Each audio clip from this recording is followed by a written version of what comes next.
The second year after my divorce from Sarah, she finally got what she wanted and married her so-called unforgettable first love. She even sent me a message beforehand, warning me not to show up at her wedding and ruin it. What she didn't know was that I was already dead. The young girl who picked up my phone didn't hold back at all and gave her a sharp retort. Sarah, her expression gloomy, questioned the girl and asked who she was to me. On the eve of Sarah's wedding, everyone had already gathered to throw her and Alexander a celebration party in advance. Voices filled the room. "Congratulations! After all these years, you two finally got your happy ending. This is what a perfect couple looks like. Sarah, your previous husband couldn't even compare to Alexander's little toe. Good thing you divorced him." The previous husband they were talking about was me. About half a year after our divorce, I died. After my death, my soul continued wandering in this world.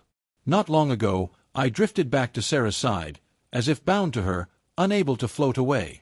Maybe because I was already dead, those sharp, hurtful words that once pierced my heart now just sounded noisy. As for Sarah, her eyes were lowered, her emotions unreadable.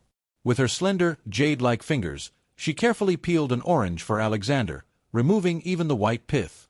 I found it surprising. Sarah had always been the pampered daughter of a wealthy family. In the 5 or 6 years we were married, she never did anything like that for me. Well, there was one time. I had a high fever, and when I woke up, I craved an apple. She offered to peel one for me. It was the first time she had ever responded to my feelings. I was deeply moved, thinking that maybe I had finally seen the light at the end of the tunnel. But halfway through peeling the apple, Alexander called, saying he had returned to the country and asking Sarah to pick him up. She left in a hurry. In the end, I never got to eat the apple she peeled. Alexander had always liked being the center of attention. When he heard Sarah's friends mentioning me, displeasure flashed across his face. Why bring him up on such a happy day? "Alexander, try the orange I peeled for you," Sarah coaxed, feeding him a slice. Only then did Alexander's expression soften into a smile. Still, my existence remained a thorn in his heart. On their way back, Alexander spoke worriedly. "Sarah, we're getting married in a couple of days. Do you think James will try to cause trouble? It's the most important day of my life. I don't want it ruined by him." Sarah leaned against his shoulder, her words sharp with hidden barbs. "Don't worry. He's long over it." I was speechless. Clearly, she was the one who had wronged me, yet her tone carried resentment toward me. Alexander said quietly, "I hope so." How ironic. Alexander knew how important a wedding day was to a couple, and yet it was he who had ruined mine. "The day I married Sarah," Alexander called her, his voice desperate as he pleaded, "Sarah, I've been in a car accident. I think I'm dying. Can you come see me?" In the video, his head was covered in blood, the sight utterly shocking. Sarah comforted him while telling me, "I'm going out for a bit." I reminded her, "Sarah, today is our wedding day." Her beautiful brows furrowed even tighter. "James, be reasonable. Alexander is dying. If I stay by his side, he can go into surgery in peace." Once she left, all the guests looked at me as if I were a joke. Sarah's friends mocked me openly. "James, see that? You're not even fit to carry Alexander's shoes. If Alexander hadn't been abroad, you wouldn't have had the chance to marry Sarah. Don't think that just because you married Sarah you're our brother-in-law. To us, only Alexander is." After the wedding, I received a text from an unknown number. "I thought Sarah loved you more, but apparently not." Though I had no proof, I knew Alexander sent it. That was the first time I truly realized how powerful an unforgettable first love could be. Before we married, I only knew about Alexander through Sarah's friends. My encounter with Sarah began with a cliched damsel-in-distress situation. I fell in love with her at first sight and pursued her passionately. At that time, Sarah was being pressured by her family to marry, and I was a suitable candidate, so she married me. Sarah's friends never liked me. They constantly implied that if Alexander hadn't gone abroad, I never would have had a chance with her. Alexander grew up with them, and in their eyes, he was Sarah's rightful partner. Back then, Sarah told me it was all in the past and that I was the only one in her heart. I believed her, thinking it was truly over. The truth was, Alexander never got into a car accident on our wedding day. That day, he had simply lost a game of truth or dare with his friends, which led to that call. Because of it, Sarah became furious with him, and they cut off contact. Later, Alexander married a woman from a well-matched family through an introduction arranged by his own family. My world finally returned to peace. Then Alexander got divorced and returned to the country. From that moment on, my marriage with Sarah began to crumble. Before I knew it, I found myself following Sarah and Alexander to their new marital home. It made me uncomfortable. I had never liked intruding on other people's privacy. In the middle of the night, the wedding planner was still busy preparing everything. I overheard details about the wedding. The flowers were being flown in by private jet from overseas so they would arrive fresh, still carrying morning dew. The suits and wedding dress were custom-made by an Italian haute couture designer, ordered a year in advance. Even the wedding venue had been meticulously selected. The planner reviewed every detail with Sarah. Watching her serious expression, I couldn't help but think of my own wedding, hastily arranged, almost laughable. Sarah had never participated in any of the planning. The day before, she had still been on a business trip. Whenever I asked for her opinion, she would always say, "Whatever you decide is fine." I once thought it meant she trusted me. Now I realized she simply didn't care. The difference between love and indifference was painfully clear. That night, the two of them went to bed. Alexander kissed Sarah passionately, and I closed my eyes, unwilling to watch. Surprisingly, what I expected didn't happen. Sarah seemed to push him away. Alexander sounded resentful. "Sarah, it's been a year and you still won't let me touch you. Is it because I was married before? Or, do you still have feelings for James?" Sarah sat up against the headboard, her eyes lowered in thought. In the silence, her face looked unusually cold. After a long while, she finally said, "Don't overthink it. You're the one I love most. I want our first time to be on our wedding night." Her words delighted Alexander. He held her shoulders and said, "Sarah, I'm still worried James will cause trouble at the wedding. Why don't you talk to him? He's always listened to you." Sarah frowned slightly, clearly displeased. I thought she would refuse, but she didn't. With warm fingers, she quickly typed out a series of cold messages. "James, don't show up at my wedding. You know Alexander doesn't want to see you. You've always listened, right?" Alexander leaned closer. Did he reply? Of course not. I had been dead for 2 years. Unexpectedly, my phone rang. "Stop sending messages and disturbing James's peace." It was a young girl's voice. Sarah fell silent for a few seconds, then her face darkened. "Who are you?" "I'm your mother." The girl hung up. I was stunned. Who was she? And how did she have my phone? Sarah called back, but she had already been blocked. Alexander, who was right beside her, didn't miss the chance to stir trouble. "Didn't James say he only loved you? And now there's another woman. Maybe the reason he insisted on divorcing you back then was because of her." Sarah's expression remained indifferent. "Let's sleep. But I'm still worried he'll cause trouble. James has never been generous. I'll go find him myself tomorrow." Only then did Alexander smile. He kissed Sarah on the cheek. "Sarah, you're the best." The next day, Sarah came to my place. The door was opened by a young, beautiful girl with long black hair and a determined look.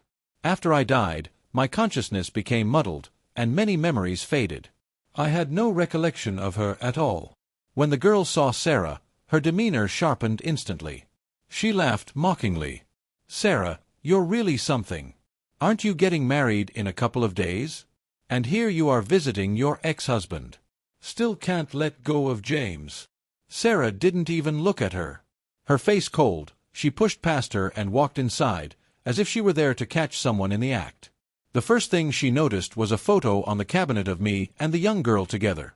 She picked it up, her brow furrowing. "What is your relationship with James? Why are you in his house? Take a guess." The girl leaned lazily against the doorframe, her tone deliberately ambiguous. Sarah sneered. "So he really is a liar." I understood why she said that. When we got married, I had promised Sarah I would love her and only her for the rest of my life, and that nothing but death would separate us. Later, I was the one who asked for a divorce. Judging from the situation now, it looked as though after our divorce, I had fallen in love with another woman and broken my vows. But what right did Sarah have to say that about me? When I had a high fever, she left me behind to pick up Alexander at the airport.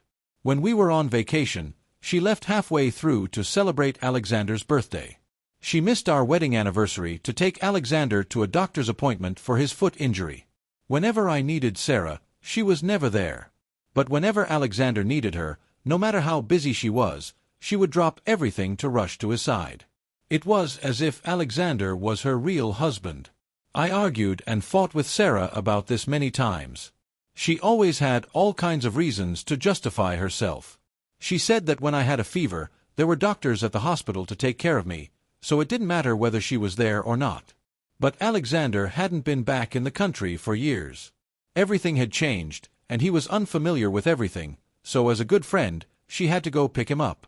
As for leaving halfway through our vacation, she said she had promised Alexander long ago that she would celebrate his birthday with him. All their friends were waiting, and she couldn't break her promise. And missing our wedding anniversary? It was just one anniversary. We could make it up later. She said I was being too selfish. Alexander was injured and struggling with daily life, while I was only thinking about our anniversary. I found it laughable. Why couldn't she make up for Alexander's birthday instead? I had looked forward to that vacation for 3 months and spent a whole month planning it.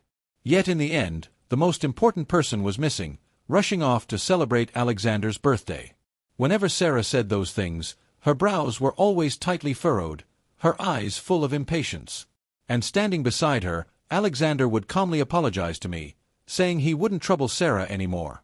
Then Sarah would comfort Alexander in a gentle voice, completely different from the way she spoke to me, telling him it wasn't his fault and not to take it to heart. Alexander would nod slightly, his eyes full of triumph and provocation as he glanced at me.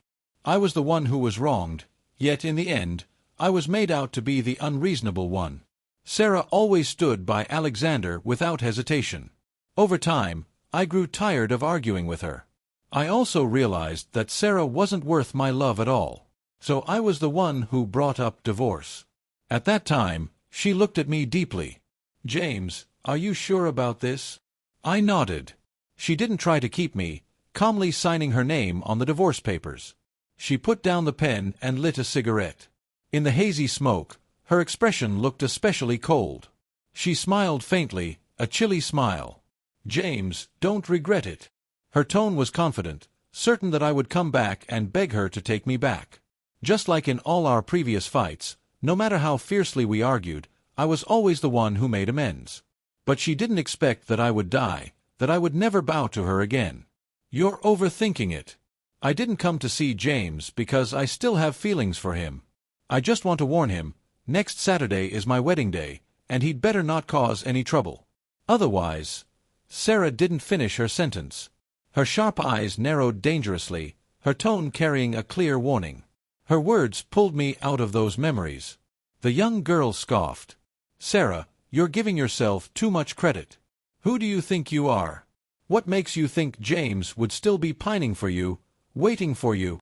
Rest assured, James moved on from that awful relationship a long time ago. He started a new life with me. The young girl picked up the photo, her fingers brushing lightly over my face, her eyes softening. In the picture, I was smiling brightly at the camera. "See? He's so happy with me." Then she looked at Sarah coldly. "You're just trash. Stop disturbing James's life.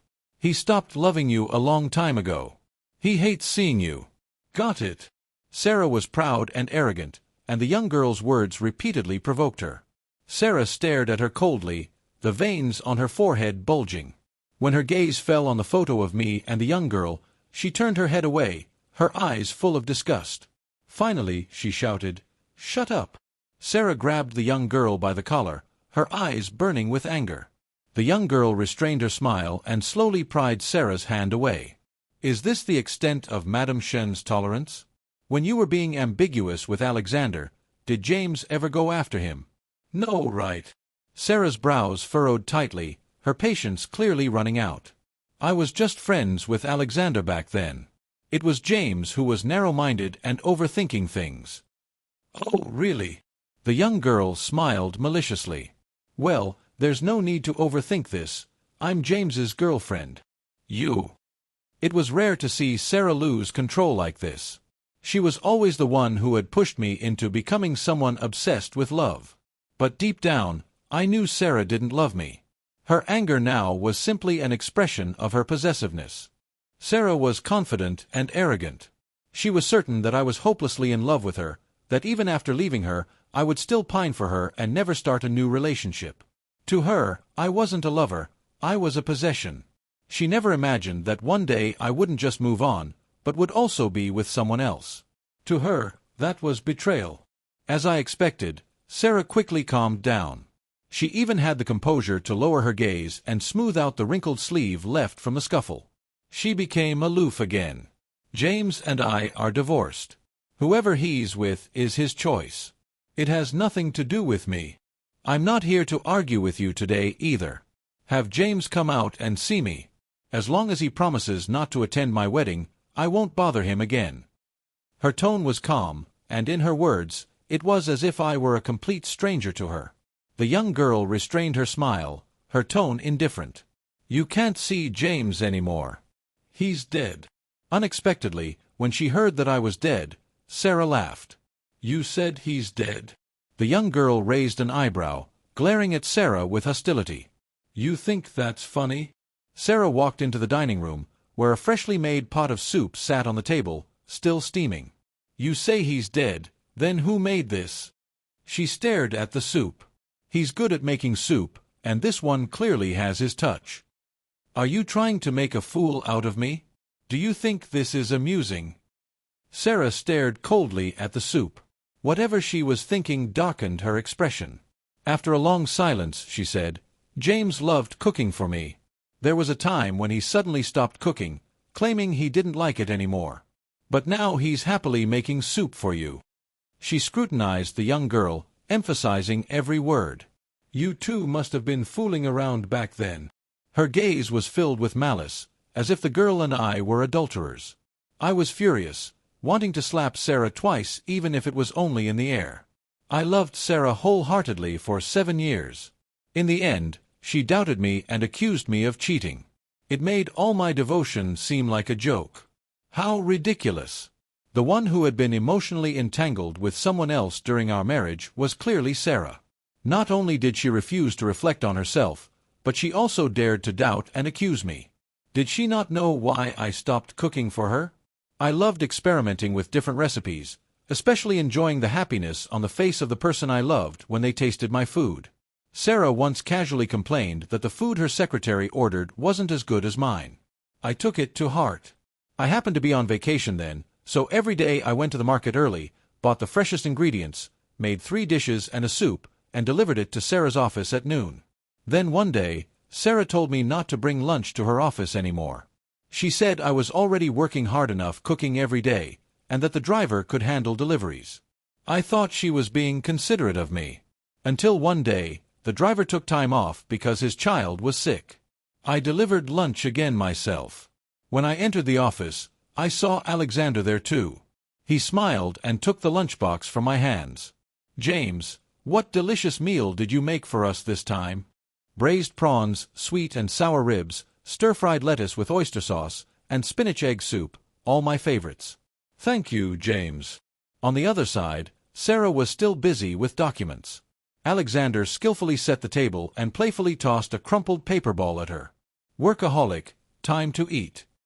Sarah rubbed her tired forehead and smiled slightly at him. In a moment. When she saw me, her smile instantly disappeared. James, why are you here? My nails dug into my palms as I replied calmly, the driver is off today. Oh. If there's nothing else, you can leave. Her tone made me feel like a servant who could be summoned and dismissed at will. After I left, I learned from her secretary that Alexander had been working nearby and had been eating lunch with Sarah for some time. I calculated the dates. The time Alexander started eating with Sarah was exactly when she told me not to deliver lunch myself. I was nothing but a fool. I thought she was being considerate of me, but in reality, she simply didn't want me intruding on her time with Alexander. When I got home, I confronted her. "Sarah, what do you take me for?" "Alexander's cook. Whatever he wanted, you had me make it. I used to wonder why you suddenly wanted more seafood when you never liked it. Turns out it was for him. You asked me to make more food. I thought you wanted it, but in reality..." My voice choked, and I couldn't continue. I had once been so happy cooking for Sarah. But after learning the truth, all I felt was disgust. But Sarah, being Sarah, always managed to stand on some so-called moral high ground. She said Alexander had stomach problems and liked my cooking. Making one dish or two, what difference did it make? Why was I making such a fuss? I asked her why she couldn't be honest from the very beginning. Why did she have to hide it from me? She snapped back, saying she knew I would overthink things just like I was doing now and make a scene, so she simply didn't tell me. In the end, it was still my fault.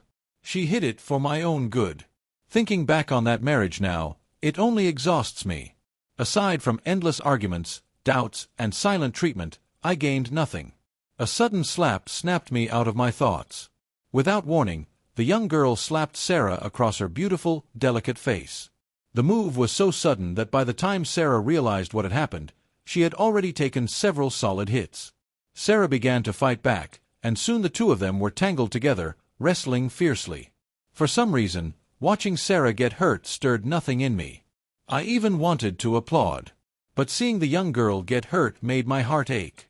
I didn't even know her name. When the two finally separated, both of their faces were bruised. Sarah had clearly gotten the worse of it. The young girl only had a cut at the corner of her mouth, while Sarah's eyes were swollen and her cheeks were covered in scratches. The once elegant heiress now looked utterly disheveled. I laughed bitterly. "Serves you right." The young girl casually wiped the blood from her mouth, her voice cold. "James was unlucky to have met someone as awful as you." Sarah sneered back with equal disdain. "James's taste has really gone downhill, falling for a delinquent like you. He's a liar, and you're a thug. What a perfect match." She continued mockingly, "So when are you two getting married? I'll be sure to send a gift to congratulate you on your miserable union." The young girl glared at her, her entire body radiating hostility. "Don't you understand? He's dead." "Then the soup. I made the soup myself." Sarah still didn't believe it, but she knew that with the tension between them, she wouldn't get anything more out of the girl. Snorting coldly, she threw out a final warning. "Tell James that if he dares to disrupt my wedding, I won't show him any mercy." With that, she slammed the door and left. The young girl stared at the door, her eyes darkening as she forced a smile. "What if I decide to ruin your wedding instead?" Her gaze shifted to the photo of us, her eyes softening. "Don't worry, James. Even if you're gone, I won't let her and Alexander live happily. Alexander gave you an unforgettable wedding. I'll make sure to give him one too." She took another sip of the soup. As she drank, tears silently fell. "It's awful.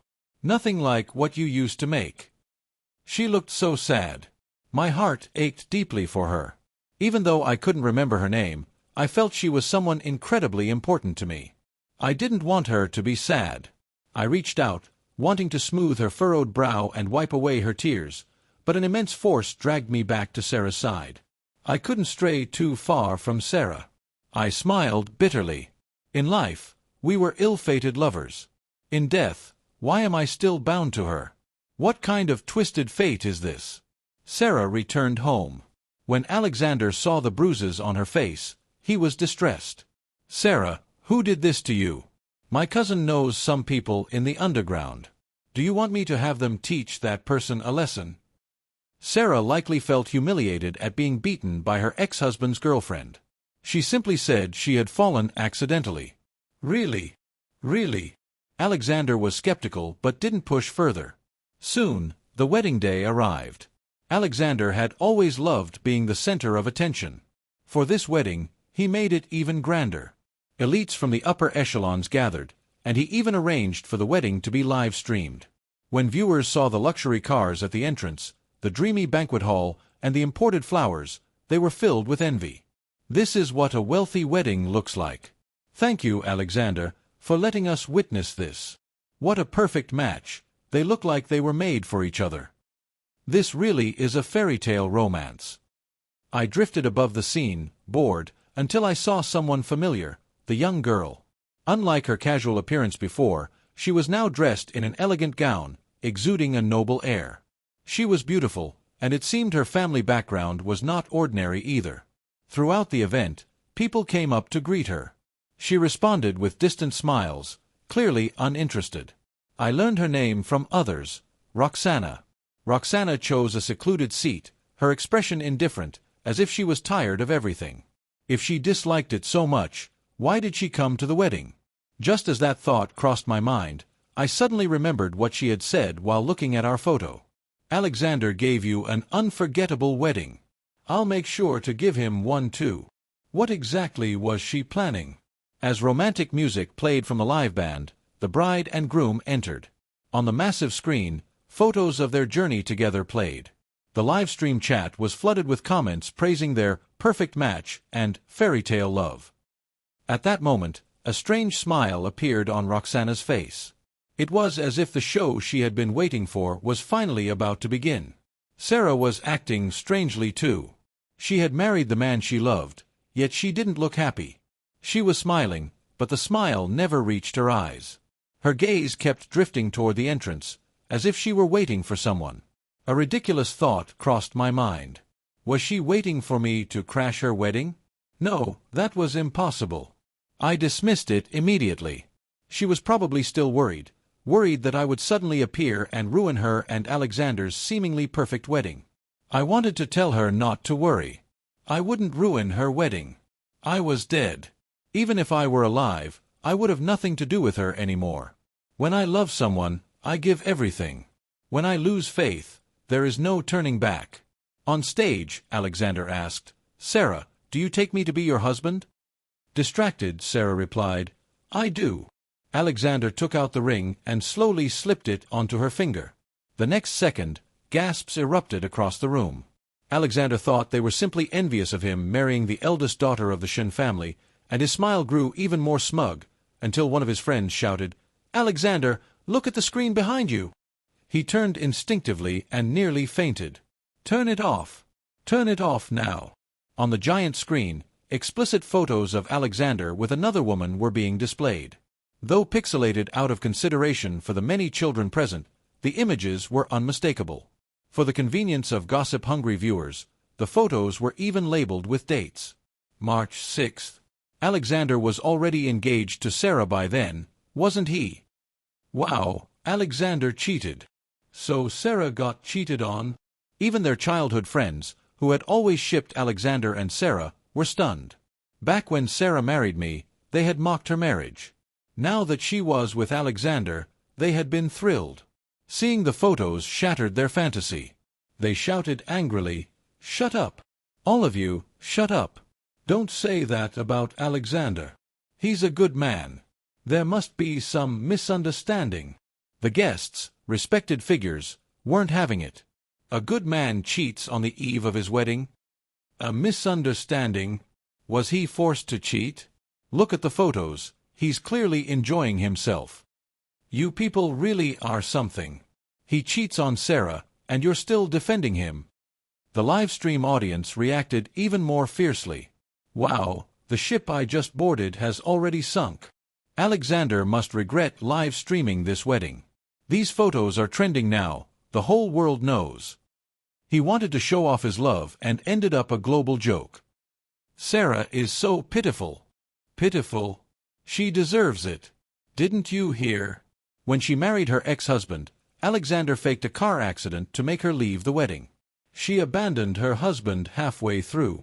I heard her ex-husband was forced away by the two of them. Ugh. Both terrible people. They really are a match. Alexander finally realized the wedding was still being broadcast and frantically ordered the stream shut down. But it was too late. The so-called wedding of the century had turned into the joke of the century. After everything erupted, Alexander grabbed Sarah's hand. "Sarah, let me explain." Sarah brushed his hand away, her face cold. "Enough. Haven't you embarrassed yourself enough? She snatched the microphone from the officiant. The wedding is cancelled. Then she left the venue. Alexander stood frozen as guests whispered with ridicule in their eyes. His face turned ashen. Looking at him, I felt like I was seeing my past self, abandoned by Sarah in front of everyone, turned into a joke while still having to play the gracious host. Is this karma? Alexander's face darkened, his voice filled with hatred. It was James. This must have been James. James, how could you be so cruel? This was the most important day of my life. I'll never forgive you. From the crowd, Roxana watched coldly. Sarah was calmer than I expected when she returned home. The windows were still covered with red, double happiness decorations, and the bridal room was still festively arranged. She calmly instructed the servants, "Take all of this down." The servants, having watched the live stream, understood everything. They lowered their heads and worked silently, afraid to provoke her.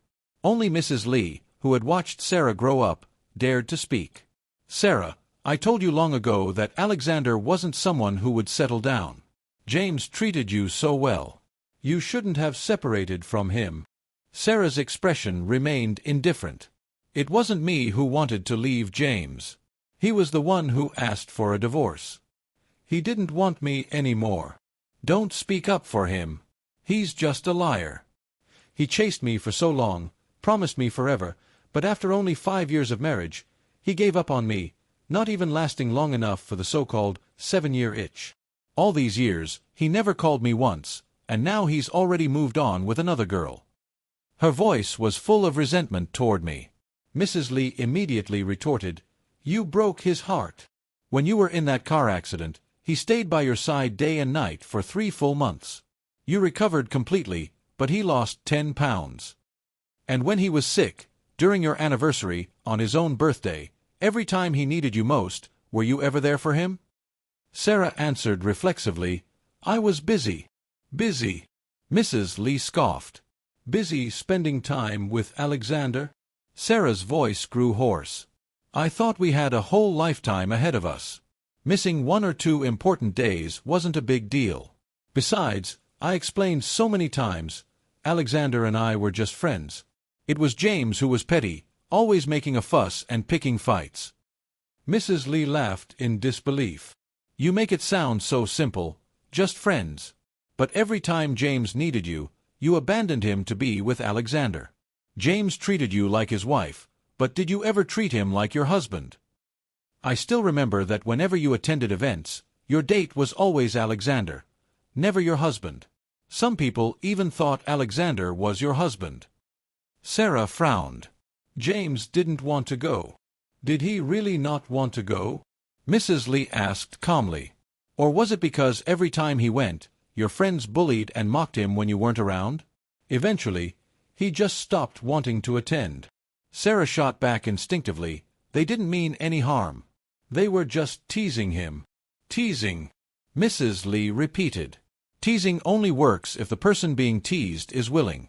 James hated their so-called jokes. If you truly respected him, you should have stopped them." Sarah pressed her lips together. "You don't understand. The favored are always fearless," Mrs. Lee said quietly. "You relied on James's love and kept hurting him. You never thought there'd come a day when he'd had enough, when he wouldn't want you anymore." "Enough!" Sarah shouted, cutting her off. "My relationship with James is none of your business. If James still had feelings for me, he wouldn't have ruined my wedding today." She grabbed her phone confidently. "Believe me, if I called him right now to reconcile, he'd agree within 3 seconds." Seeing her confidence, I couldn't help laughing. Sarah really thought highly of herself, as if she were some priceless prize. Did she think I'd come running back the moment she crooked her finger? I wasn't that pathetic. When I loved her, her love felt precious.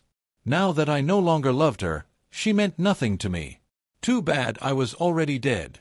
If I were alive and she called, I would definitely mock her.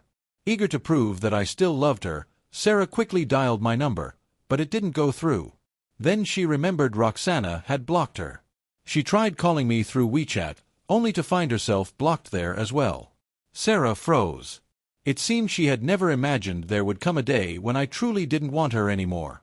Mrs. Lee continued mercilessly, "Sarah, James loved you too much and indulged you too much. You took everything for granted, believing it would always go your way. Did you ever think that James might not love you anymore, but instead resent you for abandoning him at the altar for Alexander, turning him into a laughingstock in front of everyone? Maybe that's why he ruined your wedding today, to let you and Alexander experience what it feels like to be ridiculed." Sarah's face darkened. She cut Mrs. Lee off sharply. "Enough. Just because you've worked for my family a long time and I call you Auntie, doesn't mean you really are. Say one more word, and pack your things and leave." She clutched her phone tightly, hostility radiating from her. She looked even angrier and more frightening than when she'd first discovered Alexander's betrayal. Mrs. Lee sighed, shook her head, and left. Sarah locked herself in her room, probably trying to calm down. Everything that had happened that day had overturned her understanding of the world, Alexander's betrayal, and my complete indifference toward her. But someone was determined to shatter the fragile calm she was clinging to. Her friends called one after another. What was ridiculous was that none of them called to comfort her. Every single one called to defend Alexander. "Sarah, we've known Alexander since childhood. We know what kind of person he is better than anyone. He's a good man. This must be a setup. Sarah, you two have come so far together. You can't just give up on marrying Alexander over this. Yes, Alexander hurt you, but this is the hardest time of his life. Everyone is mocking him, watching him become a laughingstock. As the person he loves, you shouldn't add to his troubles." Sarah listened quietly, then responded with a mocking smile. "You're all really such good friends of mine." She hung up. Taking a sip of beer, she muttered to herself, "They've known him for nearly 20 years and still side with him so completely. If they treated James the same way, I bet it was 1,000, no 10,000 times worse. James, how did you put up with it?" How did I put up with it? Because I was blind back then. Because I still loved her. I knew Sarah and that group had been friends for years. I didn't want to make things awkward for her, so I avoided open confrontations and only mentioned things privately. I thought she would stand up for me, that she would ask her friends to show me some respect. Instead, she simply reassured me, saying her friends were just a bit mean and didn't mean any harm, telling me not to take it to heart. Everything she said was just an excuse for them. She never intended to stand up for me. Logically, I should have argued back. They clearly believed I was inferior to Alexander, that I had only married Sarah through sheer luck. How was that not malicious? But deep down, I knew that if I pushed back, Sarah wouldn't take my side. She would accuse me of overthinking, of being petty, of not being able to take a joke. Eventually, I stopped attending those gatherings altogether. A while later, there was a knock at the door. Sarah took a swig of cold beer. "Leave me alone." The knocking continued. She hurled the beer can at the door, white foam splashing everywhere. "I said leave me alone. Are you deaf?" The knocking stopped. She opened another can. Before she could take more than a couple of sips, she heard a key being inserted into the lock. Seconds later, the door opened. It was Alexander. He was still wearing his expensive suit, but his hair was a mess, and he was missing one shoe, as if he'd run all the way there. In just 2 hours, he had fallen from heaven to hell. Sarah glanced at him coldly. "Alexander, how do you still have the nerve to come here?" He stepped around the scattered beer cans and approached her. "Sarah, I'm sorry." She drank silently. Before, whenever Alexander apologized, she would soften. No matter what terrible thing he did, she always forgave him. Seeing her ignore him, Alexander panicked completely. His face turned pale as he rushed to explain. "She was my ex. We broke up a long time ago. We ran into each other at a bar recently, drank too much, and weren't thinking clearly. That's the only reason I did something that hurt you. I swear, you're the only one in my heart. I never meant to betray you." Sarah lifted her eyes calmly. "Never meant to? Those photos clearly show you stayed in contact with her even after we got engaged." Alexander faltered, a trace of resentment flashing across his face. "Sarah, we've been together for over a year, and you've never let me touch you. I'm a man. I have needs. I truly only love you. I even told her that once we got married, I'd cut ties with her. Please forgive me this once. Let's move forward together." He reached for her hand, but she pulled away. Her profile was cold and resolute. "Let's cancel the wedding. I'll still proceed with the investment I promised your family, but let's part ways amicably." Alexander froze. "Are you serious? What do you think?" Her gaze was filled with disdain. He turned his head, unable to meet her eyes. After a long silence, he said, "Sarah, you can't do this to me. If you leave me, I'll become the laughingstock of the world." She looked at him deeply, then let out a derisive laugh, mocking his selfishness. How could Alexander not understand? If she forgave him and stayed, she would become the object of ridicule among high society. Sarah pressed her lips together and said flatly, "Alexander, I don't enjoy being cheated on." He suddenly asked, "If it were James who got exposed for cheating during your marriage, would you be this determined to divorce him?" He must have been furious to ask something like that. In Sarah's heart, "I meant nothing." If I had cheated, she probably would have been delighted, finally free to be openly with Alexander. "James wouldn't cheat on me," she said. Alexander laughed. "Don't think I don't know. Even after divorcing James, you were waiting for him to come back. That's why you never let me touch you. Once I did, you and he would never have another chance. Even when you knew James was with someone else, you still waited, didn't you? Otherwise, why were you glancing toward the door so much during the wedding vows? You can forgive James, but you can't forgive me?" Listening to this, I felt nothing but absurdity. How could Sarah possibly like me? All she ever did was hurt me. Even 2 days before her wedding, she sent messages just to provoke me, warning me not to show up and ruin it because it would make Alexander unhappy. Her words were full of disdain for me and concern for Alexander. Yet according to Alexander, those messages were meant to provoke me into crashing the wedding. What kind of twisted logic was that? Seeing those messages only disgusted me. I had already begun a new life, yet my ex was still obsessing over me, haunting me, convinced that I still longed for her. Unexpectedly, Sarah lowered her eyes and did not deny anything. The beer can in her hand slowly tightened. White foam mixed with beer spilled out, soaking her hand. She had always liked to keep herself clean, yet now she didn't care about the mess at all. I couldn't clearly see her expression, but I knew she was furious. Deeply, genuinely furious. Alexander kept talking, his words continuously provoking her. "Sarah, can't you see reality? James doesn't want you anymore. I'm not James. I'll always be by your side. Sarah, forget what happened. We can." Before Alexander could finish, Sarah slapped him. "Alexander, have I ever told you how annoying you are?" Alexander's eyes widened in shock. He had never imagined that the always compliant Sarah would do this to him. In the end, Alexander left in a daze. Sarah locked herself in her room for 3 days. She drank heavily. Her hair was disheveled, her body smelled of alcohol, and she looked nothing like the dignified heiress she once was. On the 4th day, she woke up unusually early. She took a shower, put on a long dress, and once again became the familiar eldest daughter of the Shun family. It seemed she had come to terms with certain things, and her mood had improved. After eating a hearty breakfast, Sarah left the house. She passed by a flower shop and bought a large bouquet of roses, red as fire. Then she went to my old house. Sarah knocked politely. Roxana opened the door. "Well, well," Roxana sneered. "Look who's here, the heiress who got cheated on." Her gaze fell on the roses in Sarah's hands. "Did you suddenly remember how good your ex-husband was and come to beg for reconciliation?" Sarah remained calm, unmoved by Roxana's provocation.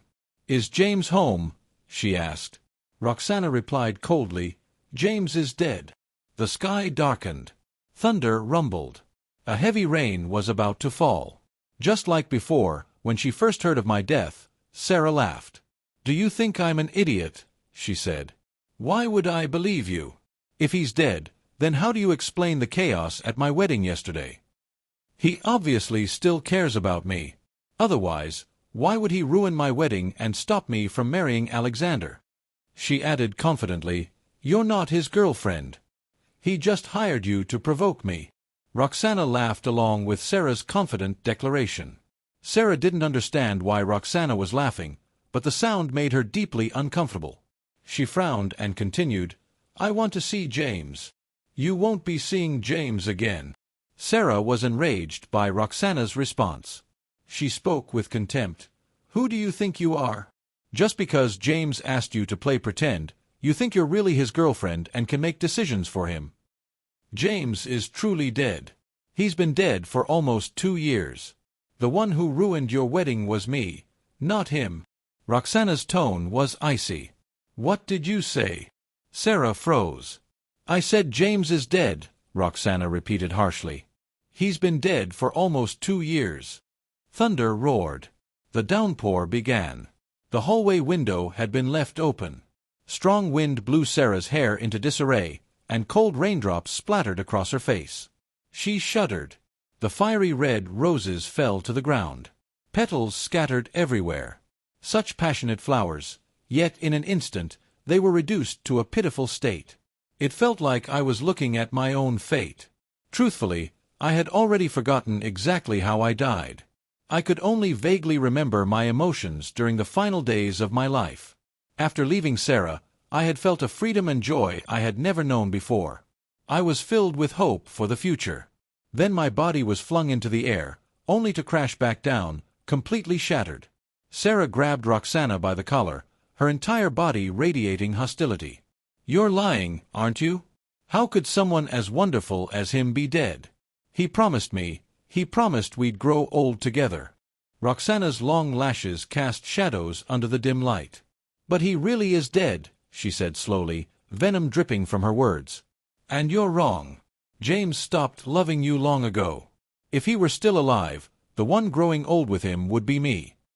Sarah pursed her lips tightly and shoved Roxana aside, storming into the house. She flung open every door, even the closet doors. She muttered to herself, "James, come out. You ruined my wedding, so why won't you face me now? I don't blame you. I've always had feelings for you. I've been waiting for you to come back. I never thought you'd be this stubborn, not coming back at all. It's fine. You didn't come to me, so I'll come to you. I'll apologize. I'll beg you to come back, okay?" Only Sarah's voice echoed in the empty house. No response. She stared blankly at the vacant room.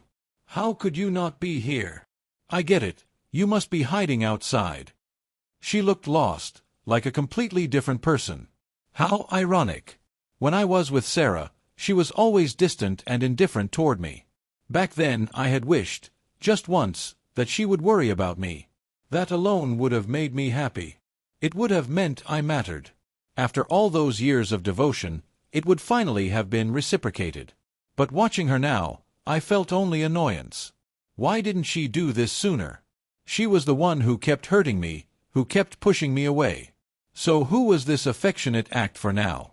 I floated in front of her and made a face. Idiot. I'm right here. I amused myself with the thought. Roxana stood nearby with her arms crossed, watching the scene with a faint smirk. Like me, her expression was mocking. Sarah rushed back to Roxana. "Tell me the truth. Where is James? I was just worried and believed your nonsense. James is young and healthy. There's no way he's dead." "He really is dead," Roxana said calmly. "Last year, on June 12th, someone driving drunk killed him. There was even a news report on the local website. If you don't believe me, at least believe the news." Sarah pulled out her phone and read the report. It was a devastating blow. She staggered back. Her eyes reddened as she gritted her teeth. How long was the person who killed James sentenced for? When will they be released? She looked ready to seek revenge for me. He wasn't sentenced. He's still out there, living a carefree life. How could that be? Sarah demanded. Roxana wore a strange smile. "You should ask yourself." Sarah's heart sank. "Ask me." "Do you remember last June," Roxana continued, "when Alexander came to you saying his cousin Lucas had gotten drunk and made a mistake?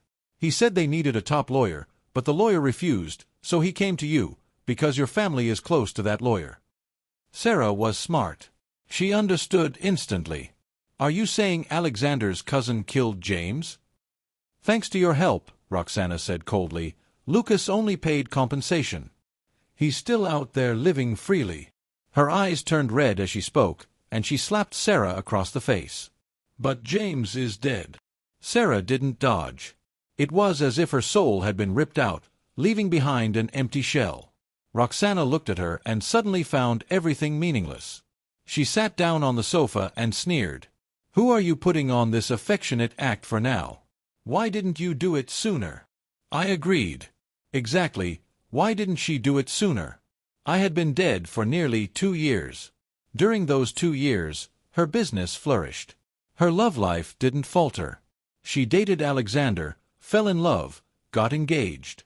If Roxana hadn't intervened, she would have walked down the aisle with Alexander and lived happily ever after. Throughout all of it, she never once asked about me. If she had even the slightest feelings left, if she had inquired even a little, she would have known I was already dead. Is death some kind of love potion? Why is it that only after I died did she suddenly become obsessed with me? How ridiculous! All those years of marriage, I couldn't warm her heart. Yet now that I'm dead, she's suddenly this devoted lover. It makes everything I ever did feel like a joke. "I won't let them get away with this," Sarah said, clenching her fists. Her nails dug into her palms, the metallic scent of blood filling the air. She staggered away. Roxana watched her leave, then gently wiped the photo of us. "James, everyone who hurt you will be punished. Will that make you happy?" I reached out, wanting to smooth the crease between her brows. "I'm not happy. Not at all. More than revenge, I want Roxana to forget me and move on. Even though I can't remember her anymore, seeing her suffer still makes my heart ache. But she never forgot me. How much pain must she be in? She lives trapped in the past, her future nothing but revenge for me. Roxana is like someone drowning in a lake, dragging down everyone who hurt me, one by one. But what happens after she pulls them all under? Will she climb out and start a new life, or will she sink with them?" I whispered, "I'm sorry," to Roxana. She did so much for me, yet I can't even remember the role she once played in my life. I opened my arms, wanting to hug her. But before I could touch her shoulder, a force pulled me back to Sarah's side. And so, I watched as she took revenge for me. Sarah could be incredibly kind to someone. But when she turned her back on you, it was terrifying. The Alexander family business was a joint venture founded by Alexander's father and his brothers. The Chu family had been struggling in recent years, constantly losing money. In desperation, they decided to transform their business and launched a new project, investing nearly all their funds and even persuading Sarah to invest. Midway through the project, Sarah withdrew her investment. With the funding chain broken, the project stalled, and the Chu family was pushed to the brink of bankruptcy. Then Sarah added fuel to the fire. With her influence, it was only a matter of time before the Chu family collapsed completely. Alexander went to Sarah to beg for mercy, but he couldn't even secure a meeting. He couldn't reach her at all. The Sarah who had once indulged him endlessly suddenly became cold and unreachable, filling him with fear. Desperate, Alexander turned to Sarah's friends, hoping they would intercede. But even they said they couldn't help. Many of them were barely holding on themselves. Sarah acted like a mad dog, not only targeting Alexander for betraying her, but also attacking those who had spoken on his behalf. The Shen family was powerful. Although her friends' families were wealthy and owned companies, they were no match for her. Sarah's relentless attacks, regardless of financial loss, left them unable to cope. They apologized to her.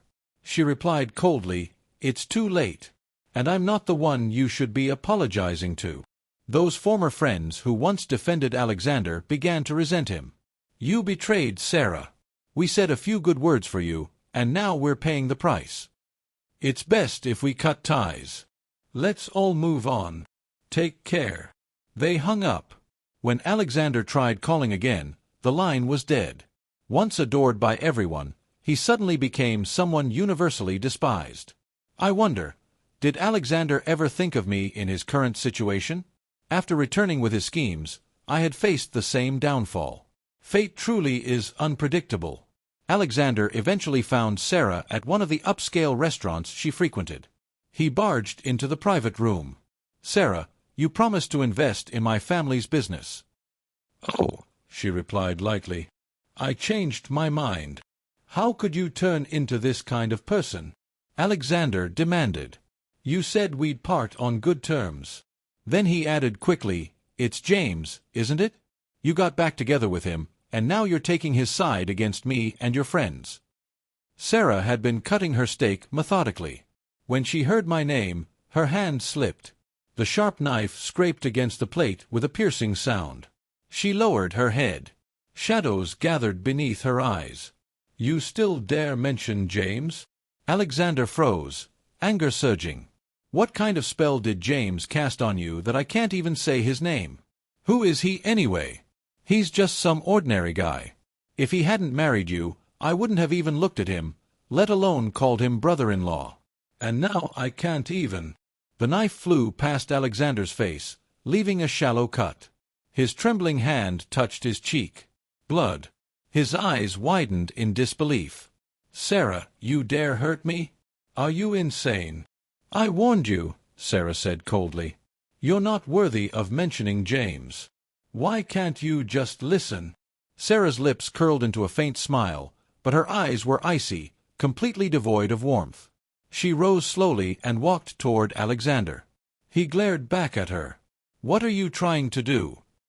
Sarah bent down and picked up the knife that had fallen to the floor.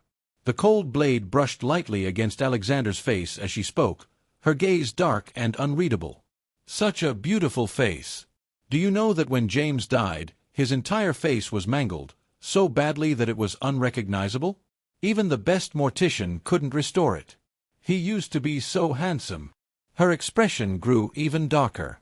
After returning, Sarah had investigated the cause of my death. Late that night, I had felt unwell and went to the pharmacy to buy medicine. Lucas, driving drunk, hit me, leaving my body broken and drenched in blood. He fled the scene. I lay on that cold road the entire night. It rained heavily, soaking my wounds until they swelled. Early the next morning, passers-by were horrified when they discovered me. Sarah cried uncontrollably while reading those records, over and over again whispering, "I'm sorry." Hatred consumed her completely, driving her toward reckless, vengeful actions. "What did you say?" Alexander's voice trembled. "James is dead. You didn't know." Sarah replied coldly. "The one who killed him was your precious cousin, Lucas." "Him? No way. He's a mess, sure, but he'd never kill anyone." Alexander's eyes widened as realization struck. 2 years ago, the person he hit was. Alexander had always looked down on his cousin, drinking, gambling, indulging in every vice imaginable. After Lucas hit someone, he came begging Alexander for help, hoping he could get Zhang, the lawyer connected to the Shen family, to defend him. Alexander hadn't cared about the details and casually mentioned it to Sarah. Through her connections, Zhang agreed to represent Lucas. In the end, Lucas only paid a large fine and never served time. Alexander never thought about it again. He had no idea the person Lucas killed was James. A demonic voice echoed in Alexander's mind. "Alexander, how could I ever forgive you?" Sarah slipped the knife into Alexander's pocket. Even through the thin fabric, the cold metal sent shivers down his spine. Then she turned and left. Alexander's face went pale. Before leaving, Sarah sent him a message, "Alexander, this is only the beginning." Soon after, the Chu family went bankrupt, drowning in debt. Once glorious, they became social pariahs, hiding wherever they could. Lucas had always been spoiled, and his crimes went far beyond drunk driving and murder. The Chu family had paid to cover up his misdeeds for years. After gathering evidence, Sarah reported Lucas to the authorities. Unfortunately, he found out and went into hiding before the police could catch him. Sarah's friends' companies also suffered major losses. In high society, most families have more than one child. To beg Sarah for mercy, the parents of her former friends promised their second-generation heirs would never inherit the family businesses. Only then did Sarah relent. Those once arrogant heirs who mocked me were stripped of their futures, drowning their misery in alcohol and becoming laughingstocks themselves. Afterward, Sarah sought out Roxana again. Where was James buried? Roxana looked at her coldly. Sarah, do you really think doing all this will make James forgive you? That you'll be able to face him with a clear conscience? Sarah faltered. She turned away. I just want to say I'm sorry. There's no need, Roxana replied sharply. He's already dead. What good will an apology do now? No matter how harsh the words, Sarah remained polite. I know you think I treated James terribly, but I really did love him, she said hoarsely. I just didn't know how to love him. Sarah's parents had once been the envy of everyone, childhood sweethearts who grew up together and naturally married. In her memory, her father loved her mother deeply. But one day, without warning, he grew tired of the relationship. He craved passion and fell in love with another woman. That woman treated love like a game, always distant, yet Sarah's father chased her obsessively. He told Sarah's mother that this was true love, painful, tormenting, irresistible. For Sarah's mother, it was pure agony. She began chain-smoking, staying up all night begging him not to leave. He treated her with cold indifference, blaming her for obstructing his happiness. Only when the other woman hurt him would he return, offering temporary kindness, until the moment she beckoned again, and he rushed back to her side. It was a twisted relationship. Sarah's childhood was filled with false warmth and endless arguments. In the end, her mother snapped. She killed Sarah's father and his lover in front of her, then told Sarah, "Never love someone unconditionally. You'll only get hurt. The one who is loved without restraint will squander your love and never cherish it. If you want to stay with someone forever, you must love them in moderation." Then she jumped out of the window before Sarah's eyes. The once gentle mother lay twisted on the ground, her skull shattered, limbs bent unnaturally. Those words became a curse that haunted Sarah for the rest of her life. Orphaned, Sarah felt unbearably lonely. She longed for friends and treated them excessively well, buying them whatever they wanted. One day, in the restroom, she overheard them whispering, "I'm so sick of Sarah, she's like a shadow. We're going to the amusement park tomorrow. Don't tell her." Agreed. Sarah was stunned. Just one class earlier, they had smiled, taken the drinks she bought, and said, "Sarah, you're our best friend. We'll always be together." She stopped trying. Her attitude grew cold. Those same friends suddenly became overly affectionate again. Every gift was met with exaggerated gratitude. But it was different. Their thanks were shallow. That's when Sarah thought, "Mother, you were right." She was terribly lonely. No matter the weather, she fed a stray cat near her home. She thought the cat was just like her, abandoned, unloved. It always ran away, only returning to eat after she left. One day, she finally touched its fur. It scratched her. Angry, she ignored it for days. Then one morning, she heard a sound at her window.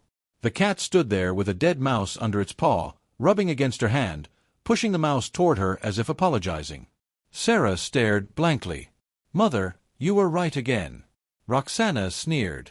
"So you deliberately left James when he needed you most?" "The more tender the moment," Sarah replied, "the more afraid I became." When she fell asleep in my arms, she dreamed of her mother's twisted face whispering, "Never love unconditionally. Be like the sun, never too close. Make him chase you forever." She woke at night staring at me, peaceful in her arms, wondering how long it would last. If she responded to my love, would it lose its value? Would I tire of her like her father tired of her mother? So she chose distance. She made me chase her. She felt nothing romantic for Alexander. He only appeared when she was most tempted to love me back. Fear drove her choices. "I never expected him to get tired too," she said. Roxana laughed bitterly. "You think you're the sun? You're an iceberg. The closer he got, the more you hurt him. You hurt him for 6 or 7 years. You disgust me." Roxana drove Sarah out. Sarah still didn't know where I was buried, so she ordered people to investigate. That's when she discovered Roxana's blog. As I appeared more often in it, my lost memories slowly returned.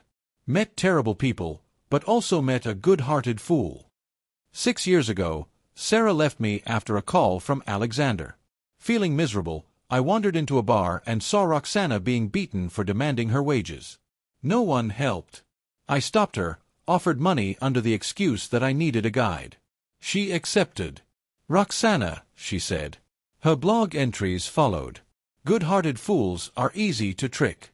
He paid me just so I wouldn't go back and get beaten.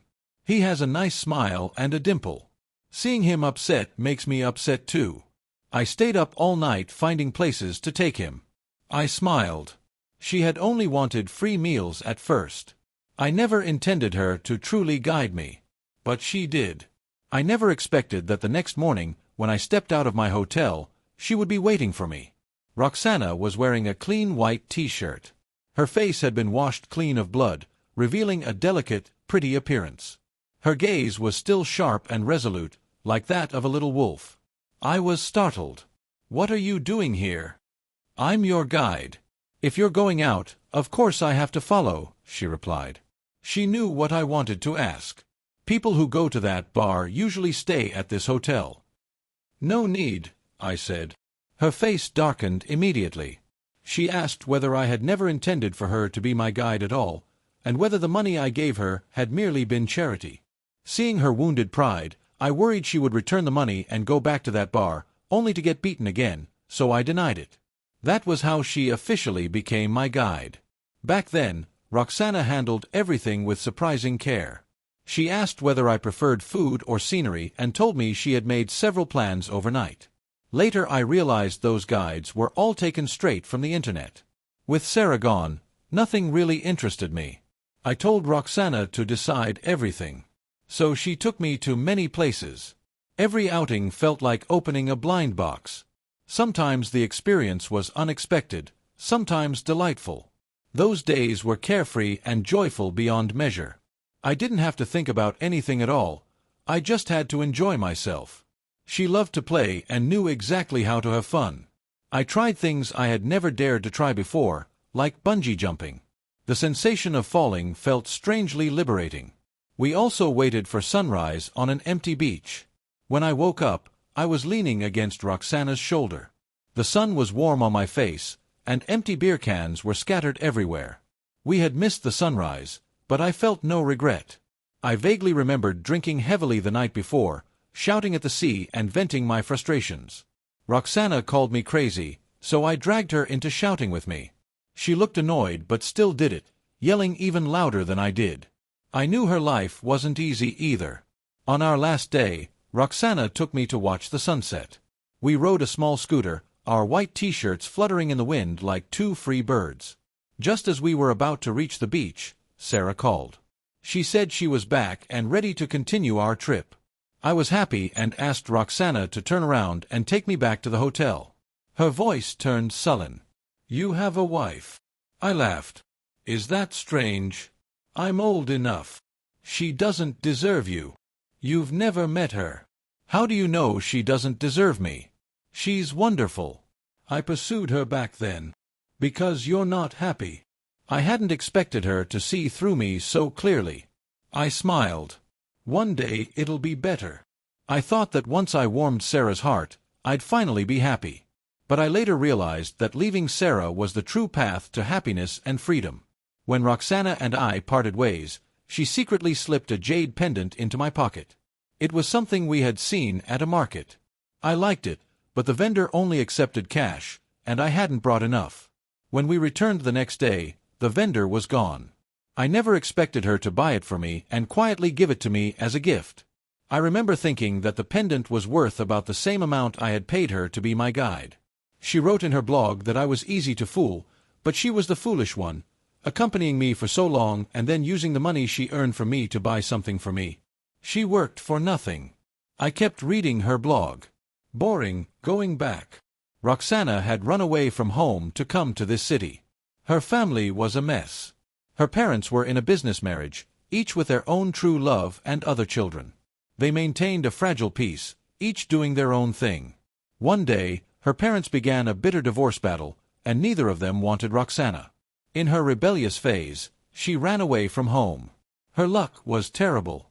Her money was stolen as soon as she left the station. Too stubborn to return home, she found a job at a bar that provided food and shelter. It was a terrible bar. After working there for a month, she was cheated out of her wages and beaten. After meeting me, her life finally eased a little, and she experienced genuine happiness for the first time. Those days were incredibly joyful for her as well. Not long after I left, she went back home. Her parents were irresponsible, but her grandparents on both sides adored her and took her in, grooming her as an heir. She continued writing her blog. 2 years later, I appeared in it again. I secretly went to see him. He's not doing well. Is his wife blind? If it were me, I'd treasure him. If only I'd met him a couple of years earlier. He's divorced. We met again. He's still so gentle.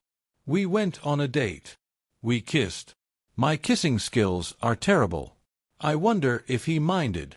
I'm going abroad for a competition and need to train for a month. I hate leaving him. When I get back, I want to get engaged. That was where the blog ended. I calculated the dates and realized I had died during her training. By the time she returned, I had been dead for over 2 weeks, cremated, completely gone. An overwhelming sadness crushed me. In some lonely corner of the world, a girl had spent years carefully nurturing a love that had finally blossomed.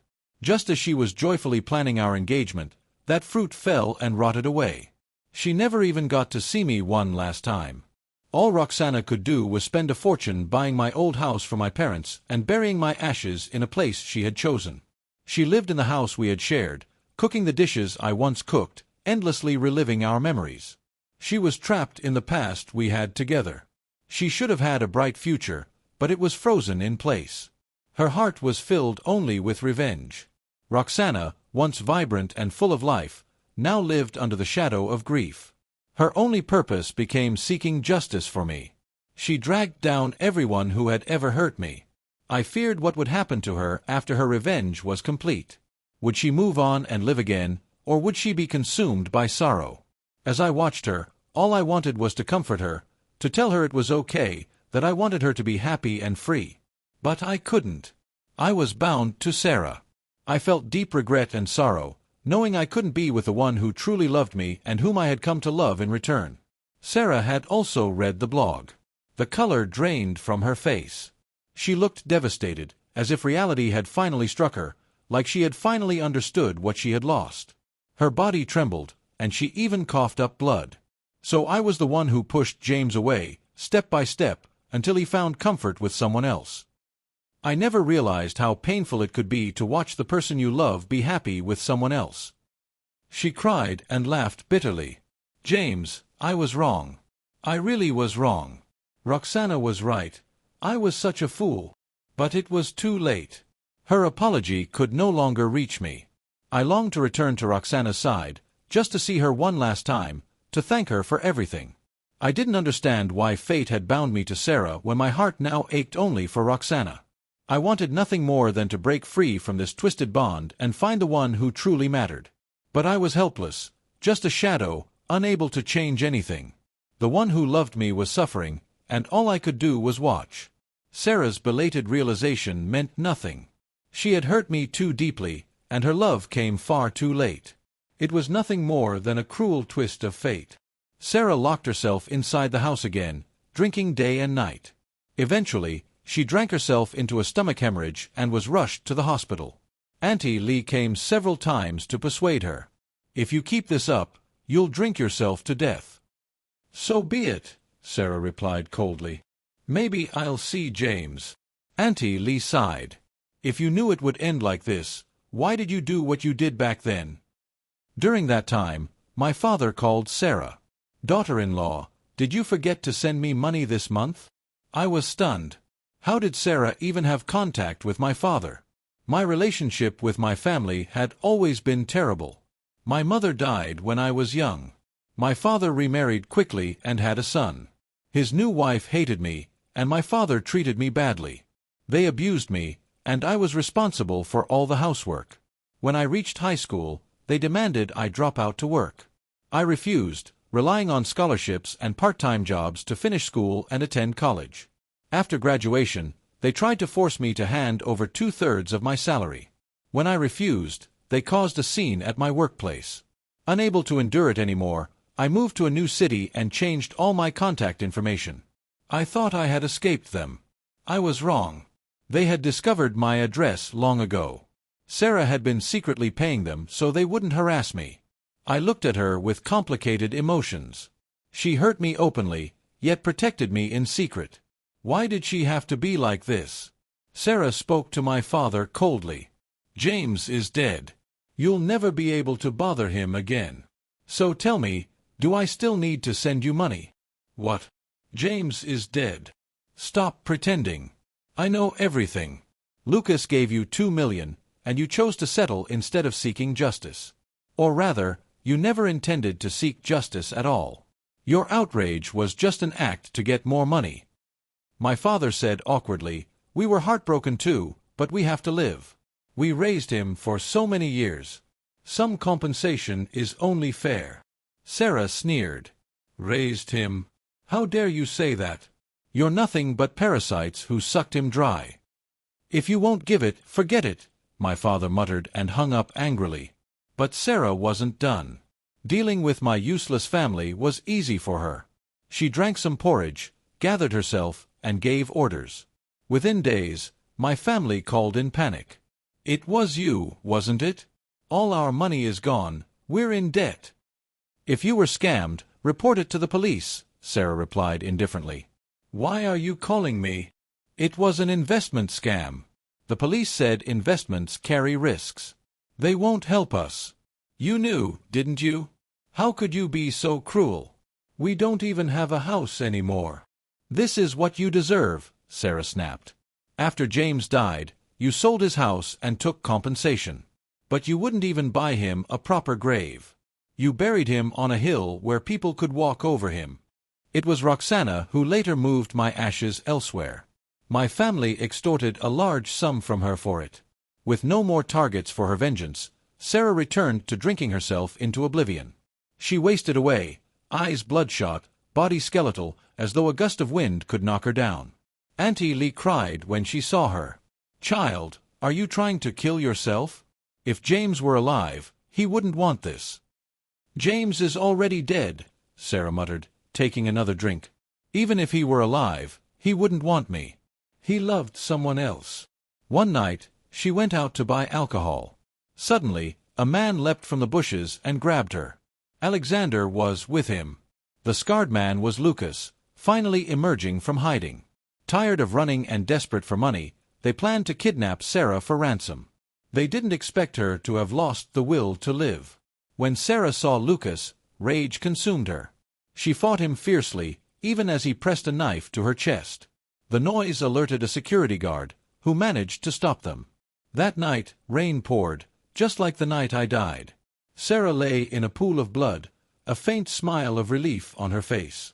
Everyone thought she wouldn't survive, including herself. But she did. Her body was left fragile, coughing after just a few steps. When she opened her eyes in the hospital, her expression was filled with pain. It was as if she were asking herself, why am I still alive? She was deeply depressed and had completely lost the will to live. Under Sarah's influence, Lucas and Alexander were sentenced to spend the rest of their lives in prison. Auntie Lee felt that Sarah had suffered far too much in recent times. She bought her a protective charm. The moment the charm was hung around Sarah's neck, I felt a powerful force pushing me away. The charm treated me as something sinister and actively repelled me. I suppose that made sense. I was a ghost after all. Even though I had harmed no one, I was still an unwanted presence. Thanks to that charm, I was finally freed. I took one last look at Sarah sitting silently by the window, then turned around and left without hesitation, heading toward the house I once called home. I finally saw Roxana, my love. I rushed forward and embraced her, but my arms passed straight through her body. I was so happy that I momentarily forgot I was already dead, and she was the love I could no longer touch. A little frustrated, I floated closer. My eyes traced every detail of her face, carefully memorizing her features. The girl who once radiated carefree joy was now left with only a deep, lingering sadness. She should have been a bird soaring freely through the sky, but my death had locked her inside this small, square room, trapping her there forever. Roxana continued wiping the photo of the two of us. Everyone who hurt you has been punished. Are you happy? If you are, could you send me a dream? I haven't dreamed of you in a long time. Aren't you afraid I'll forget you? My eyes burned with tears. Forget me. Please forget me, so you can start a new life. But Roxana couldn't hear me. I deeply regretted the day I stopped her from going back to the bar to collect her wages, the day she was beaten. My so-called kindness ended up hurting her instead. Roxana had taken over her family's business. Her daily routine was painfully simple. Every morning, she would wake up, wipe our photo, and before leaving for work say softly to my picture, "Honey, I'm going to work." After work, she never went out with friends. She would come straight home, force a smile, say to my photo, "Honey, I'm back," and then start cooking dinner. It was as if I were still alive. I once hoped that as time passed, Roxana would forget me. After all, lovers betray each other every day in this world. I had already been dead for 2 years. She should have moved on. But she didn't. Instead, she placed all her hope in the next life. She devoted herself to charity, donated to temples, and whenever she traveled for business, she visited famous temples to pray. Once, when she was younger, she had accompanied me on a trip and we passed by a temple. She watched me kneel sincerely before the Buddha, praying that the prayer beads would bless Sarah and me with a lasting relationship. Roxana had laughed freely back then. "It's all nonsense. You actually believe in this." Yet in the end, Roxana became the most devout believer of all. Everything she did was for a single illusion, the hope of a next life. 2 years later, Roxana and I were at home watching the news when reports of Sarah's death filled the screen. She had fallen from the 3rd floor, still clutching my photo. She died on a day of heavy snowfall. It was New Year's again, and all the household staff were away on holiday. When they returned, one of them stumbled over her body buried beneath the snow and realized she had been dead for 3 days. Once a powerful businesswoman, Sarah died in a humiliating way, far removed from the glory of her past. The reporters said she had drunkenly fallen from the 3rd floor. But Roxana and I both knew the truth. She had committed suicide. She chose the same way her mother died, by jumping. Fate is cruel. As a child, Sarah had witnessed her mother's suicide with her own eyes, a nightmare that haunted her for life. She believed that by listening to her mother's words, she could avoid the same fate. Yet in the end, it was those very words that pushed her down the same path. There was a tragic inevitability to it all. The media praised Sarah endlessly for her deep love for me. They said she was lovesick, that she stared at my photo while drowning herself in alcohol, which ultimately led to her fatal fall. Roxana switched off the television with a faint smirk. What's the use of love that comes too late? Exactly. What was the use of love that came too late? When I was alive, I received very little love from Sarah. After my death, everything she did felt like a one-person performance, empty and absurd. Time passed quickly. In the blink of an eye, many years went by. Roxana changed from the determined young woman I knew into an elderly lady with gray hair. I once thought she would eventually let go of her feelings for me, fall in love again, and marry someone else. But she never did. She remained alone, working diligently, donating generously, praying devoutly. Years later, Roxana passed away. There was a relieved smile on her face, and my photo was still clutched in her hand. She seemed convinced that all her good deeds and prayers had reached the heavens, and that in the next life, we would finally meet again. I stayed beside her body. I thought that if souls truly exist after death, perhaps we could finally meet. But before her soul could even leave her body, a powerful force dragged me backward. I was pulled away helplessly, watching Roxana grow farther and farther from me. I thought sadly, is this fate? In life, Roxana never got to see me one last time. In death, she still couldn't see me. Roxana, you were right. Buddha and gods are indeed lies. Despite all your prayers and good deeds, we still couldn't meet, not in this life, nor the next. In the next instant, I found myself in an incredibly warm place, wrapped in gentle comfort. It felt so peaceful. I closed my eyes and fell into a deep sleep. Some live. Some die. In the maternity ward, 2 babies were born, their cries especially loud. Their mothers were longtime friends who had promised each other that their children would one day be engaged. Shortly after giving birth, They called each other. I had a daughter. What about you? I had a son at 1 in the morning. Perfect. They can be a pair. I wonder if kids these days will accept arranged marriages. We're such good friends. They'll definitely get along too. And they were born on the same day. I think they're meant to be.